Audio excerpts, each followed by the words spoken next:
Hello everyone and welcome to Wings A Quran. My name is Yashodhara Singh Jamwal and welcome to my lecture series.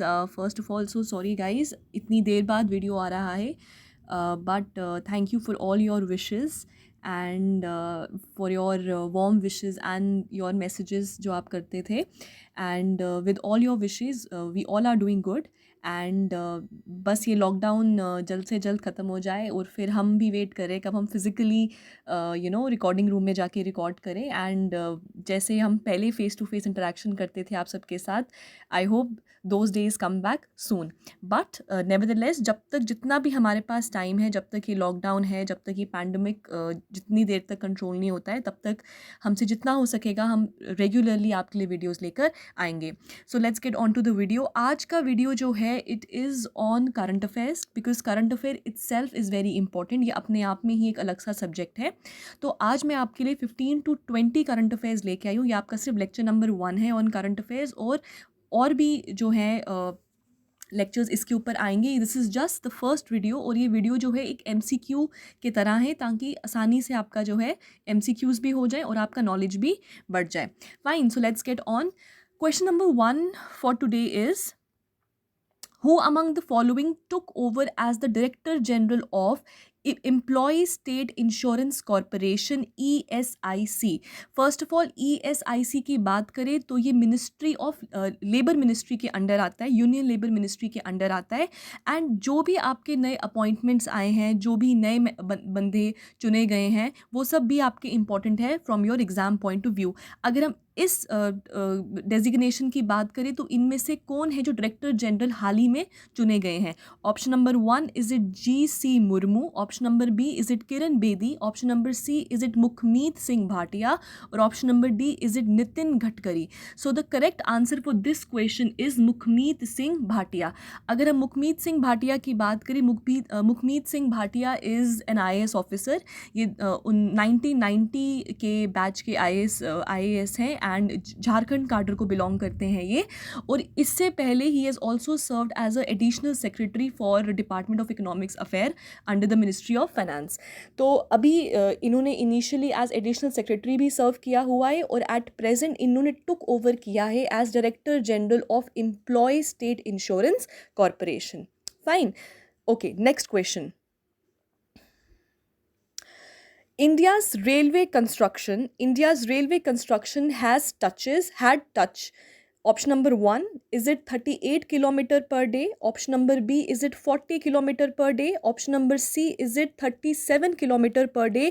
और option number D, is it 35 kilometer per day? India ने अपने आप में ही एक world record set किया है by 37 kilometre per day highway construction का. तो आप ये याद रखिए, ये हिंदू के द्वारा भी कवर किया गया था ये topic. So it in self is a very important topic. तो आप याद रखिएगा इसको. 37 किलोमीटर पर डे जो इंडिया ने है एक रिकॉर्ड बनाया है, ठीक है. और इंडिया लुक फॉरवर्ड क्या करता है? इंडिया का प्रेजेंट रिकॉर्ड अगर हम बात करें 37 किलोमीटर पर डे है, बट इंडिया लुक फॉरवर्ड करता है इसको 40 किलोमीटर पर डे बनाने का. तो आप याद रखिएगा, इंडिया लुक फॉरवर्ड इसको 40 किलोमीटर पर डे बनाने का बात कर रहा है, लेकिन एट प्रेजेंट कितना है? 37 किलोमीटर पर डे जो है इसका रिकॉर्ड है. Fine, okay.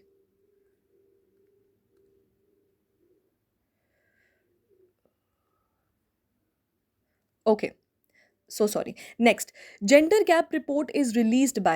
Okay, so first of all, gender gap report बहुत ज़्यादा न्यूज़ में था. और gender gap का मतलब हो गया, पहली तो बात ये रिपोर्ट है, तो रिपोर्ट में क्या क्या रैंक सबके रहे हैं वो इंपॉर्टेंट है. जेंडर गैप का मतलब हो गया जेंडर में जो डिसप्रपोर्शन है. कहने का मतलब ये है मेल और फीमेल में जो डिसप्रपोर्शन है उसके बारे में ये बात करता है. अगर हम जेंडर गैप रिपोर्ट की बात करें तो 2021 की जो रिपोर्ट आई थी वो उसका 15th एडिशन था. सो जेंडर गैप रिपोर्ट जो आपका 2021 में आई वो आपका 15th एडिशन था. और इसमें कितनी कंट्रीज़ होती है? इसमें 156 कंट्रीज़ को रैंक किया जाता है. अगर हम इंडिया की बात करें तो इंडिया का बहुत निराशाजनक परफॉर्मेंस था. 140th रैंक जो है इंडिया को 2021 2021 की रिपोर्ट में मिला है। अगर हम 2020 की रिपोर्ट की बात करें तो इंडिया का रैंक वॉज 112। तो आप देखिए कि इंडिया का रैंक जो है वो 28 पायदान जो है वो नीचे गिर गया है। सो इंडिया का rank is 140 and it was the 15th edition of the gender gap report. India जो है has turned up to be the third worst performer in the South Asian countries. Fine. अब very importantly ये gender gap report release कौन करता है? Point number 1, is it WTO? Point number B, is it WTF? This is WEF, sorry, world economic forum. C option is UNICEF और option number D, is it WHO? So sorry, is it WHO? तो आप याद रखिएगा जो world gap report है it is released by world economic forum. तो world economic forum के द्वारा जेंडर गैप रिपोर्ट रिलीज़ की जाती है। और इंडिया का रैंक कितना है? इंडिया का रैंक है आपका 140 और इंडिया जो है 28 पायदान जो है वो नीचे गिर गया है। Fine. Next is Okay, India's first lithium refinery will be set up in point number 1, option number 1, is it Andhra Pradesh? Option number B, is it Jharkhand? Option number B, is it Gujarat? Option number C, is it Jharkhand? और option number D, it is Odisha. So आप याद रखिएगा India का जो first lithium refinery है वो बनेगा आपका गुजरात में। तो कहाँ बन रहा है? इंडिया का फर्स्ट लिथियम रिफाइनरी जो है वो बन रहा है आपका गुजरात में। अगर हम लिथियम की बात करें तो वर्ल्ड का लार्जेस्ट प्रोड्यूसर कौन है लिथियम का? तो याद रखिएगा वो है आपका ऑस्ट्रेलिया। तो वो कौन है आपका? ऑस्ट्रेलिया जो है आपका वर्ल्ड लार्जेस्ट प्रोड्यूसर है लिथियम का। फाइन। और लिथियम जो है क्या होगा? आपका जो है बैटरीज बनाने के काम में आएगा और लिथियम जो है एक तरीके का इस चीज़ को प्रमोट भी करेगा। ठीक है। सो इसलिए लिथियम रिफाइनरी जो है बहुत ज़्यादा न्यूज़ में रह चुका है और इंडिया का फर्स्ट लिथियम रिफाइनरी कहाँ बन रहा है? आपके गुजरात में बन रहा है। Fine. Next is question number 5, India likely to miss global nutrition target act upon by. अब इंडिया जो है पहले तो हाल ही में ग्लोबल न्यूट्रिशन रिपोर्ट आई थी। क्या आई थी आपकी? ग्लोबल न्यूट्रिशन रिपोर्ट आई थी 2020 की, जिसके अकॉर्डिंग बताया गया है कि India, not only India, along with 88 other countries, वो अपना जो हमारे जो SDG गोल्स हैं, SDG गोल भी है हमारा ज़ीरो हंगर के रिलेटेड। तो इंडिया अलोंग विद 88 कंट्रीज़ जो है वो हमारे 2025 का जो ग्लोबल न्यूट्रिशन टारगेट था उसको जो है मिस करने वाला है। अगर हम बात करें आपके ग्लोबल न्यूट्रिशन रिपोर्ट की तो आप पहले याद रखिए कि इसको रिलीज कौन करता है? It is released by world health assembly. I repeat, global nutrition report is released by world health assembly. Fine.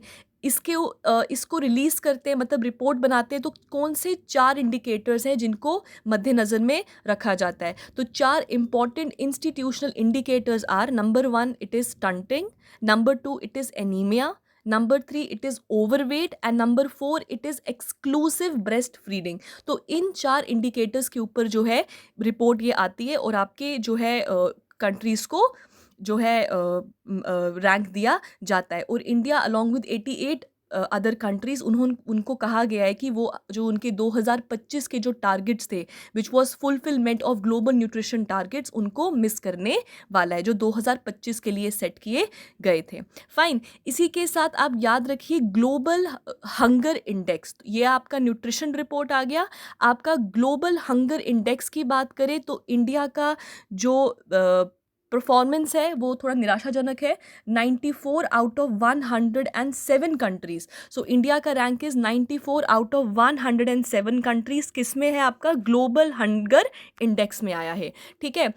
और इसके भी 4 कंपोनेंट इंडिकेटर्स हैं। कौन कौन से हैं? Number 1 it is under nourishment, number 2 it is child wasting, number 3 it is child stunting and number 4 it is child mortality.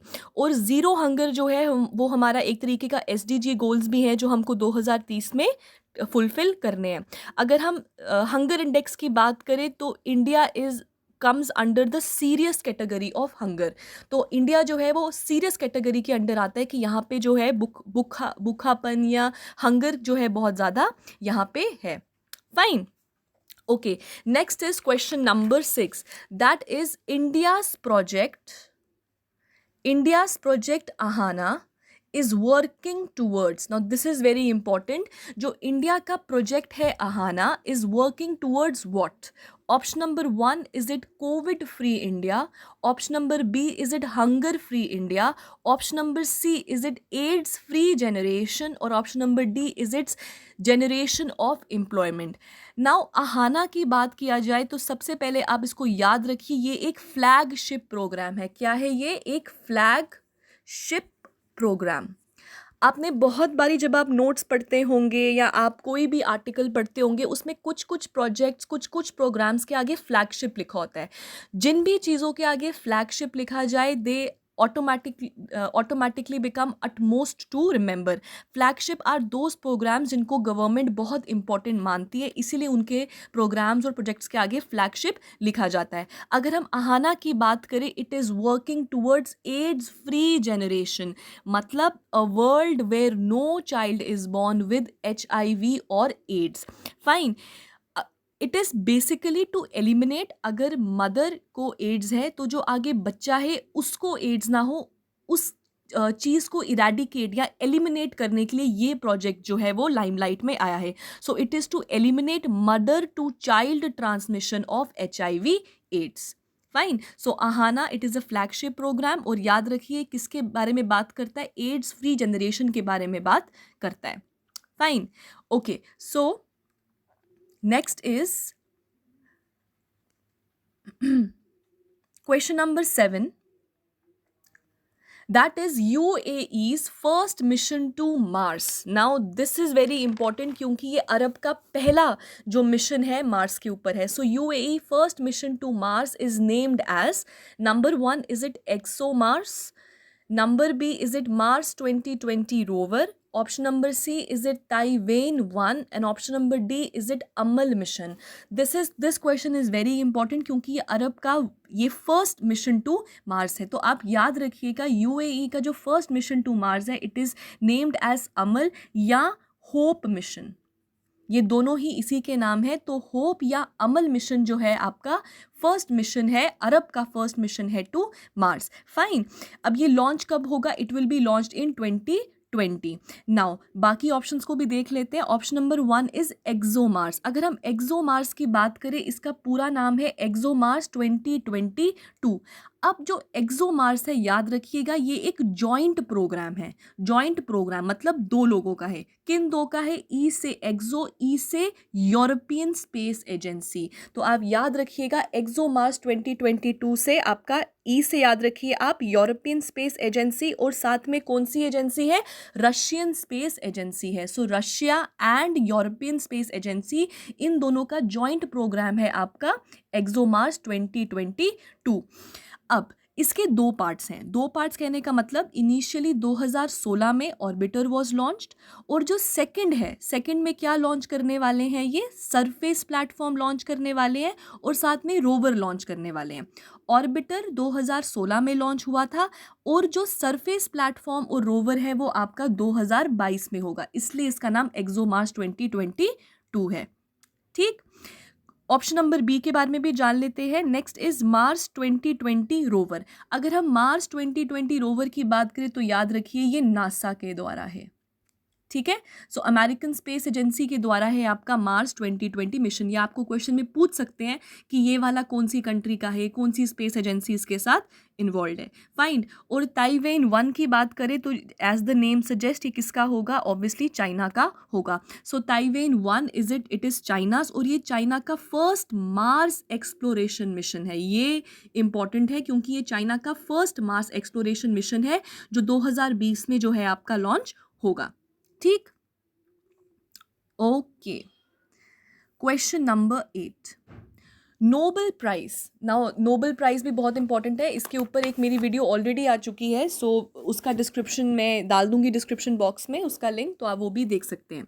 Nobel prize in medicine was given for discovering which virus. तो अभी latestly जो Nobel prize है वो दिए गए थे in the field of medicine या physiology भी कहते हैं। सो आपको शायद अगर नोबेल प्राइज़ इन फिजियोलॉजी दिया जाए तो आप कंफ्यूज ना होना कि मेडिसिन में था, फिजियोलॉजी कहाँ से आ गया। सो फिजियोलॉजी और medicine are one and the same thing. अगर हम मेडिसिन के नोबेल प्राइज़ की बात करें तो ये 3 लोगों को मिला है। हार्वे ऑल्टर को, चार्ल्स राइस एंड माइकल हॉन्गटन। सो इन तीनों को जो है ये नोबेल प्राइज दिया गया है। And discovering option number 1 is it corona virus, option number B is it hepatitis C, option number C is it hepatitis B, और option number D is it hepatitis D. तो आप याद रखिएगा hepatitis C virus HCV को discover करने के लिए इन तीनों को Harvey Alter, Charles Rice and Michael Houghton, इन तीनों को नोबेल प्राइज इन मेडिसिन 2020 में दिया गया है। इसी के ही साथ आपकी केमिस्ट्री में भी 2 लोगों को मिला है, इमालियो चारपेंटियर एंड जेनिफर ए डूडना, उनको मिला है। लिटरेचर के लिए मिला है पीस 2020 की अगर हम बात करें तो वर्ल्ड फूड प्रोग्राम को जो है नोबेल प्राइज इन पीस मिला है। तो नोबेल प्राइज जो है वो आपके इम्पोर्टेंट रहते हैं, ठीक। Okay, so next is most commonly used fission reactors are option number 1 is it tritanium and deuterium, option number B is it tritium and uranium, option number C is it plutonium and deuterium, और option number D is it uranium and plutonium। अगर हम इस question की बात करें तो 2 तरीके के आपके रिएक्शंस होते हैं, फिजन एंड फ्यूजन। फिजन का मतलब हो गया जब एक बड़ा न्यूक्लियस टूट के 2 फर्दर न्यूक्लियाई में बट जाए, फिजन टूट जाना। फ्यूजन हो गया जब 2 छोटे न्यूक्लियाइज मिलके एक न्यूक्लियस को बना देते हैं, मतलब 2 छोटे मिलके एक बड़ा बना देते हैं। और फिजन में हो गया जब बड़ा टूट के 2 को बना देते हैं। नाउ फिजन और फ्यूजन में आप याद रखना कि ज़्यादा डिस्ट्रक्टिव या ज़्यादा एनर्जी किस में इमिट होता है। तो कंफ्यूज नहीं होना कि कोई चीज़ टूट रही है तो ज़्यादा एक्सप्लोड करेगी, ऐसा नहीं है। फ्यूजन रिएक्शन जब होता है उसमें ज़्यादा एनर्जी जो है उसमें लिबरेट होती है। तो अगर हम फिजन रिएक्टर की बात करें तो मोस्ट कॉमनली यूज कौन से हैं, it is uranium and plutonium. तो याद रखिएगा uranium and plutonium are the most commonly used fission reactors. Fine, okay, question number 10, recently the government it is not landed, it is launched, ठीक। So recently the government launched the Supra scheme. What is it? Supra scheme. It is dedicated to explore which section? Option number A is it intellectual property right? Option number B is it scientific breakthrough? Option number C is it women empowerment? और option number D it is child education। अगर हम सुप्रा की बात करें तो आप इसका full form लिख लीजिए। सुप्रा stands for scientific and useful profound research advancement। क्या है? Scientific and useful profound research advancement. Fine, तो अब हम रिसर्च की बात कर रहे हैं, साइंटिफिक की बात करें तो obviously it is option number B scientific breakthrough. लेकिन इसके बारे में तभी पता चलेगा अगर हमको सुप्रा का फुल फॉर्म पता होगा। तो सुप्रा का फुल फॉर्म आप लिख लीजिए, it is scientific and useful profound research advancement and it is dedicated to explore which section? It is dedicated to explore scientific breakthrough. Fine. Question number 11. Joint Lunar Polar Exploration LPE is a joint mission. Joint mission है किसका? Between ISRO मतलब India and option number A is it NASA? Option number B is it Japan Aerospace Exploration Agency? Option number C is it DRDO? या option number D is it Russian Space Agency? अगर हम joint lunar polar exploration की बात करें तो इसका idea जो है, ये जो 2 स्पेस एजेंसीज हैं उन्होंने 2017 में इस आइडिया के साथ दे हैड कम अप। लेकिन क्या ये लॉन्च हो चुका है? तो याद रखिएगा नहीं, ये लॉन्च नहीं हुआ है, ये 2023 में लॉन्च होने वाला है। फाइन, सो 2023 में लॉन्च होने वाला है एंड ऑफ कोर्स लूनर है तो ऑब्वियसली मून के बारे में बात कर रहे हैं और ये स्पेसिफिकली मून का जो सर्दर्न पोल है उसको, साउथ पोल है उसको एक्सप्लोर करने की बात करें, बिकॉज वहाँ पे जो है वाटर का जो है प्रेजेंस है, तो उसी के बारे में पूरा एक्सप्लोर करने की बात की जा रही है। फाइन, तो 2023 में ये लॉन्च होगा और ये जॉइंट मिशन है किन 2 स्पेस एजेंसीज का? एक तो आपका इंडियन स्पेस एंड रिसर्च जो ऑर्गेनाइजेशन एजेंसी है and number 2 it is Japan aerospace exploration agency. So joint से आप याद रखिएगा जापान, और जॉइंट किसके साथ कर रहा है? इसरो के साथ कर रहा है। अब देखिए इंडिया का है तो obviously it is very very important. Fine, question number 12, the initiative Suman comes under the ministry of. अब सबसे पहली बात, सुमन की तो फुल फॉर्म पता होना चाहिए। सुमन स्टैंड्स फॉर सुरक्षित नेतृत्व आश्वासन scheme. So it stands for सुरक्षित नेतृत्व आश्वासन स्कीम। ठीक है, अब सुरक्षित की बात हो रही है, नेतृत्व की बात हो रही है, आश्वासन की बात हो रही है, तो ऑब्वियसली ये किसको रिलेट कर रहा है? हेल्थ को रिलेट कर रहा है। तो आप याद रखिएगा, ministry of health and family welfare जो है, एक उस मिनिस्ट्री के अंडर जो है सुमन इनिशिएटिव को लॉन्च किया गया है। अब सुमन किसके बारे में, किस चीज़ को, इनिशिएटिव किस चीज़ के रिलेटेड है? तो आप याद रखिएगा, सुमन एक औरत का नाम जैसा लग रहा है, तो आप इस चीज़ से याद रखिएगा, ये maternal and new born deaths को कर्ब करने के लिए है। जब बच्चा पैदा होता है, तो न्यू बॉर्न जब बच्चा पैदा होता है, उसकी डेथ को ख़त्म करने के लिए, मतलब कि ऐसी डेथ्स नहीं हो, प्रिवेंटिबल। ये नहीं कि मतलब कि अगर स्टिल बॉर्न बेबी हुआ है, कुछ भी हो, मतलब जो डेथ्स प्रिवेंट हो सकती थी, but due to lack of nutrition या lack of good health caring या कुछ हेल्थ सेक्टर की वजह से अगर कोई नुकसान हो रहा है मदर को या उसके बच्चे को, उसको ये कर्ब करने के लिए है। ठीक है, सो सुमन आप याद रखिएगा किस मिनिस्ट्री के अंदर आता है? Ministry of health and family welfare के अंडर ये आता है। Next is India's rank in global hunger index. Okay, तो ये मैंने आपको ऑलरेडी बता दिया पीछे हंगर इंडेक्स के बारे में। अब हंगर इंडेक्स में इंडिया का रैंक क्या है? 94th। ये आप बताए थे पीछे, आउट ऑफ 107 कंट्रीज इंडिया का rank is 94th। Now corona virus की वजह से इट्स अ पैंडमिक। इस पैंडमिक के चलते हमने बहुत बार जो हम नोटिसेस पढ़ते हैं, गवर्नमेंट नोटिसेस आते हैं under the epidemic act of 1847, essential commodities act के अंदर, डिज़ास्टर मैनेजमेंट एक्ट के अंदर। तो ये सब एक्ट्स जो हैं आपके बहुत ज़्यादा इम्पॉर्टेंट बन चुके हैं। अगर हम एपिडेमिक एक्ट ऑफ 1847 की बात करें, तो 1847 में ये एक्ट आया, बट 1847 में ये एक्ट आने का रीज़न होगा कोई, तो वो रीज़न क्या था? मतलब वो ऐसी कौन सी डिजीज़ आई थी जिसके चलते ये एपिडेमिक को एज एन एक्ट इंट्रोड्यूस करना पड़ा? Option number A, was it cholera? Option number B, was it malaria? Option number C, was it bubonic plague? और option number D, was it कोविड-19? ये कोविड लिखा है, COVID है, कोविड-19 pandemic. पहली बात तो ये हो नहीं सकता, क्योंकि 2000 आई बिलीव 20, हाँ 1.5 साल हो गया ना, तो ये 2020 की बात है जब when it came into, no 19, या तो बहुत टाइम हो गया। अब कोविड लगता है कि पता नहीं, it's just part of life only. तो कोविड अभी हाल ही में 1-1.5 साल से ही हमारे ज़िंदगी में आया है।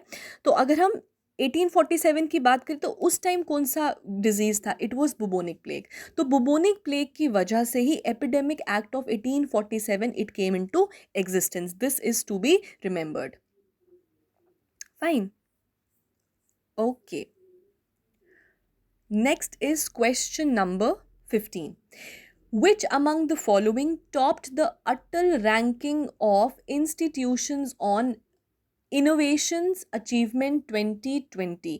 ये एक इम्पॉर्टेंट क्वेश्चन है कि अटल रैंकिंग्स अभी किया गया है इंस्टीट्यूशन ऑन इनोवेशन अचीवमेंट्स की। जो इनोवेशन अचीवमेंट्स है उसके चलते 2020 की रैंकिंग के अकॉर्डिंग इनमें से कौन सा इंस्टीट्यूशन है जिसने टॉप किया है?